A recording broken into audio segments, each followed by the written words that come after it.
45 minutes. On va tout de suite passer à la deuxième partie avec notre invité. Il s'agit de Halima Gueye, ingénieur de conception informatique en dernière année de cycle et designer. Oui.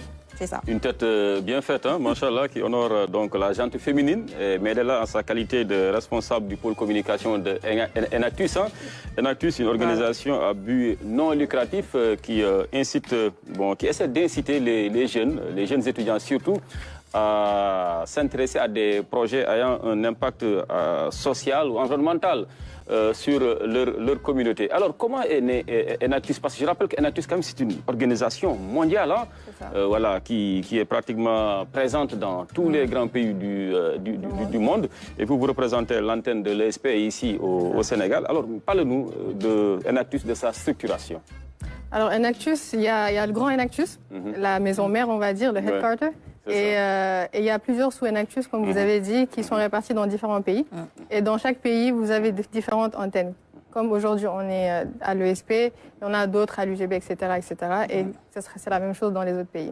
Et ça crée une saine émulation entre les grandes universités d'un pays. C'est ça, brutalement, ce qu'il y a à retenir de Enactus. Bien sûr, je pense qu'il n'y a jamais assez de cerveau pour changer le monde.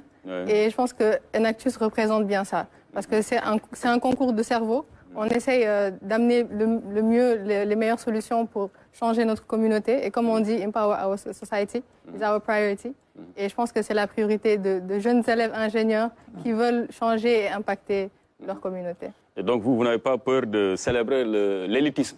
Alors pas du tout. Je pense qu'on l'utilise à bon escient pour notre communauté en essayant d'impacter et en mettant en œuvre des projets à but non lucratif qui changent dans l'environnement. Et surtout, nous, à Enactus, on aime les femmes.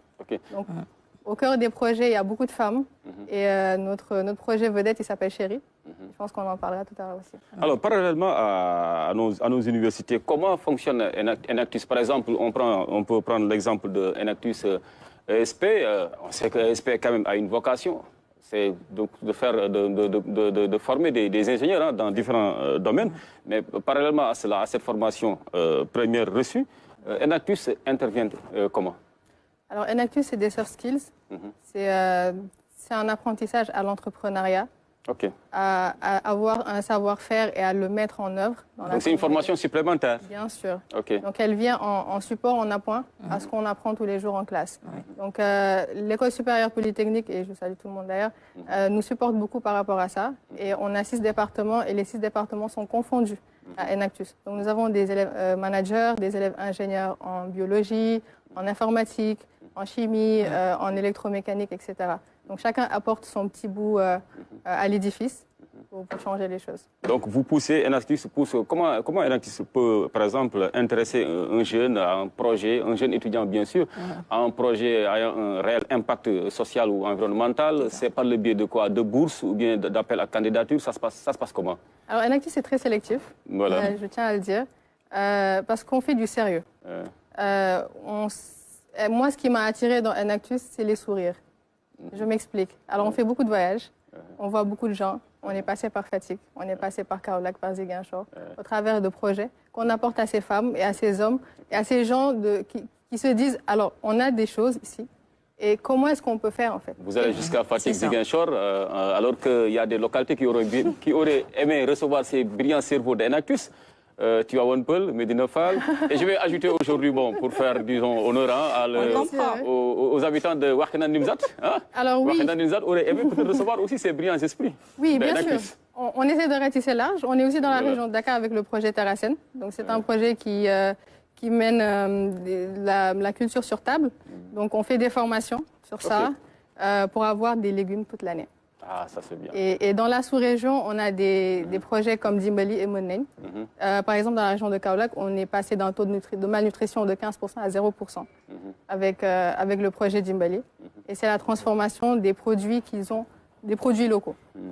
Donc c'est le dimb qu'on a transformé en farine fortifiée qui permet à ces femmes et à ces enfants d'avoir de quoi manger et d'être en forme, voilà, avec tout ce qu'ils ont dans cette farine.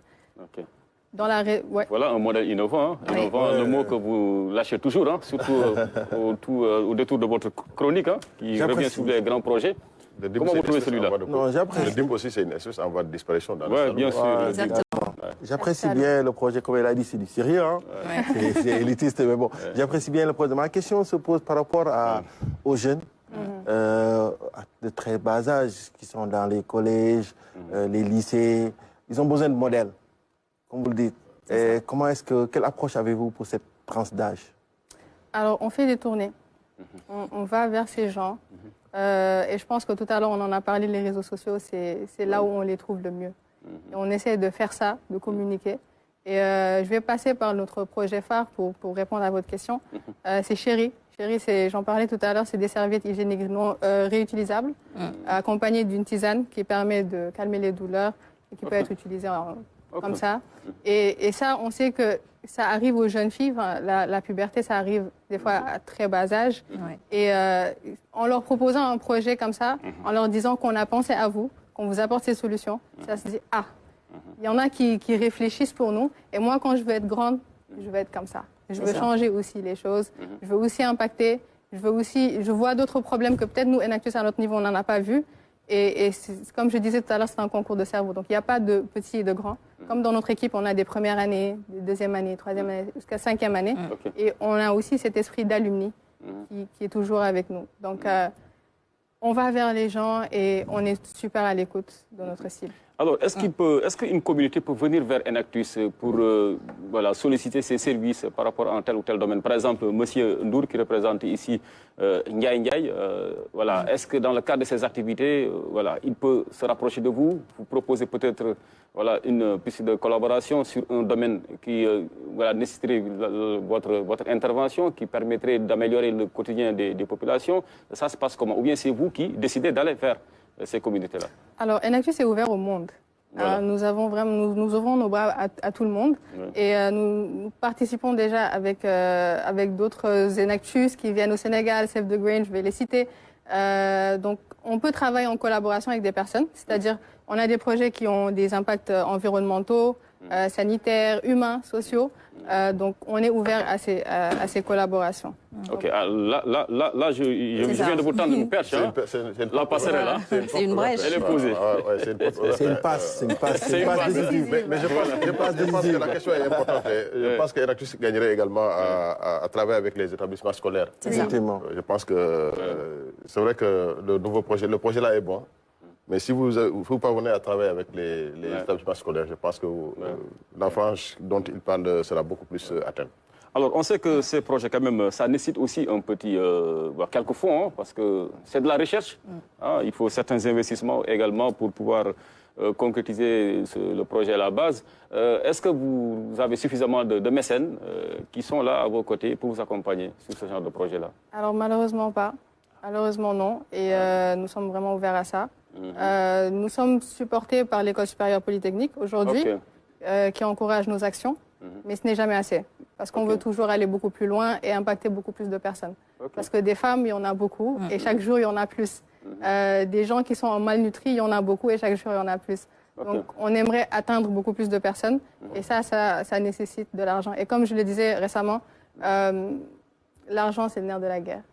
Et si on veut changer le monde, il faut y mettre le paquet. Mais est-ce que dans ce cas, est-ce que ce sera facile de garantir la longévité, on va le dire comme ça, des projets, surtout avec les étudiants? L'une de vos principales missions, c'est justement de développer l'esprit d'initiative, l'esprit d'entreprendre. Et on sait que le principal problème que l'on rencontre dans le domaine de l'entrepreneuriat, c'est la durée de vie des projets. Les projets que l'on lance n'atteignent pas forcément un niveau de développement assez satisfaisant. Alors, à Enactus, on a la chance d'être suivis par des professeurs qui sont bien dans leur domaine, qui ont prouvé et qui n'ont plus à redire. Donc, on a comme par exemple le projet Dimbali qui est là depuis 2018 et jusqu'à 2023, ça continue et on espère continuer. Donc, c'est vraiment une vision qu'on a. Et comme vous dites, les projets, peut-être, ils n'ont pas une longue durée de vie, mais ça se réinvente. Le problème change et on se dit, OK, hier, on faisait de la farine. Bien, aujourd'hui, on fait du jus. Demain, on fait de la confiture, etc. C'est toujours le même projet, mais on augmente. On monte, on scale et et ça continue. Et par rapport à la propriété intellectuelle également, quels sont l'accompagnement en tout cas que vous apportez à vos différents membres, hein? Parce que je me souviens de la période de la Covid, hein, il y avait les étudiants de l'ESP qui avaient sorti quand même une belle trouvaille, qui pouvait apporter voilà, aux malades leur remède sans qu'il y ait de risque de contamination pour le personnel médical. Par exemple, ce genre de découverte-là devrait être protégé. Est-ce que cela a été fait? Alors, on a un accompagnement par rapport à ça, de l'école. Et il y a surtout le projet dont je parlais tout à l'heure, les serviettes chéries, qui a été lauréat du Salon du Polytechnicien de cette année. Et on fait vraiment des efforts par rapport à ça, parce que c'est vrai que la propriété intellectuelle, c'est quelque chose d'important. Et on est suivi par rapport à ça. OK. Et le taux de départ des brillants esprits d'Enactus? Parce que moi, en fait, le challenge pour moi, c'est de retenir les meilleurs cerveaux ici au Sénégal pour qu'ils contribuent au développement de notre pays. Parce que vous êtes de l'ESP et je sais que souvent ceux de l'ESP sont boursiers et c'est donc avec nos maigres ressources voilà, que l'on vous accorde cette bourse-là. Ça se passe comment? Est-ce qu'il y a cet intérêt, en tout cas, des membres d'Enactus de rester au Sénégal après leur formation pour vraiment participer à son développement?